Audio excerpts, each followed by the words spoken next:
traditional leaders are allegedly forcing Limpopo communities from communal land for commercial purposes. That's according to research by the Institute for Poverty, Land and Agrarian Studies. It raises a red flag on the increase in the number of people, especially women, being removed by tribal councils to accommodate business interests. Let's talk more about this then. I'm joined by Refiloe Joala, a researcher at the Institute. Refiloe, a very good afternoon to you.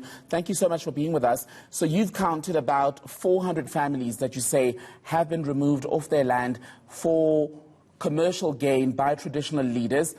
Talk us through the circumstances of those removals. Hello, thank you for having me. We've been engaged in a series of research looking at land-based investments and the role of traditional leaders, urban and rural elites in the privatization of land and dispossession of rural people, particularly women. We've looked at a lot of case studies, including Xolobeni in the Eastern Cape. In Limpopo, we've looked at a case study in Mokopane where a mining company, Ivan Platts, occupied large tracts of land through involuntary mechanisms and completely disregarding the interim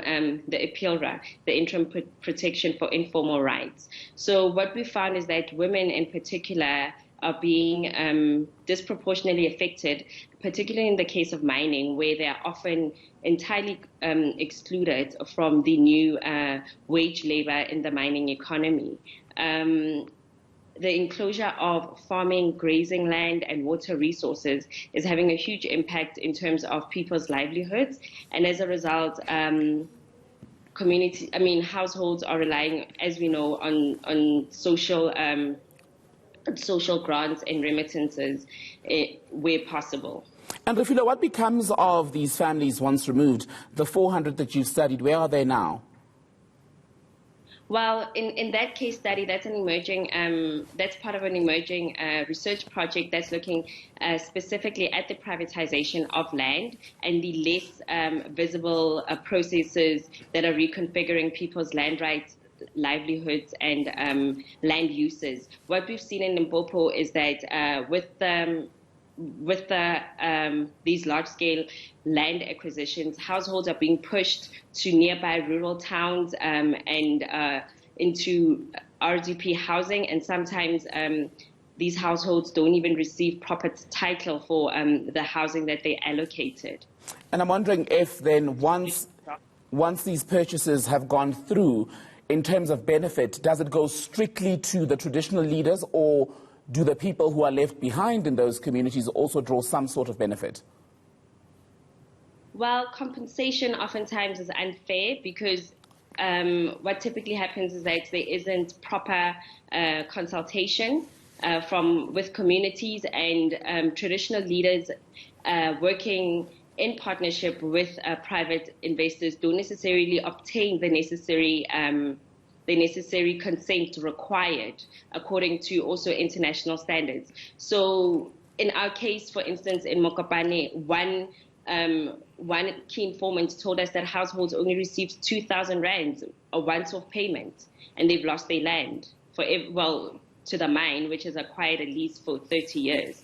So these are really worrying trends, and it's basically an assault on people's land rights and really poor and vulnerable people living in South Africa's communal areas. And you've been recently engaging with other researchers from the likes of Zimbabwe, Mozambique, Zambia. Are you seeing similar trends in those other SADC countries, or is the situation quite different? The trends are quite similar. The study was undertaken in 3 countries, and now we're expanding to 4 countries covering Mozambique, Zimbabwe, Zambia, and South Africa.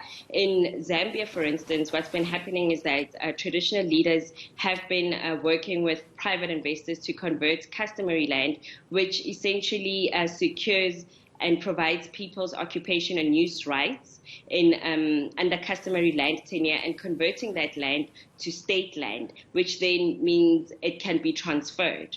Because in Southern Africa, with our dualistic land regimes, under customary land tenure systems, the transfer of land doesn't happen as it does in open market in open land markets. And I wanted to ask you about that, about how what you've just described about those two tiers that are running almost parallel, what does that mean for people's access to recourse? What options are available for people who don't want to sell their stand, for example, for a mine to come into an area? Well, on paper, under customary land tenure systems, people's land rights are essentially supposed to be secured, because then the land cannot be transferred as it is in open land markets. And also in communal areas in South Africa, as in the case as in Zambia, these the transfer of land and acquisitions by multinational corporations is actually happening illegally and informally, because the transfer of land is actually prohibited under customary tenure systems in Zambia. Refiloe Joala.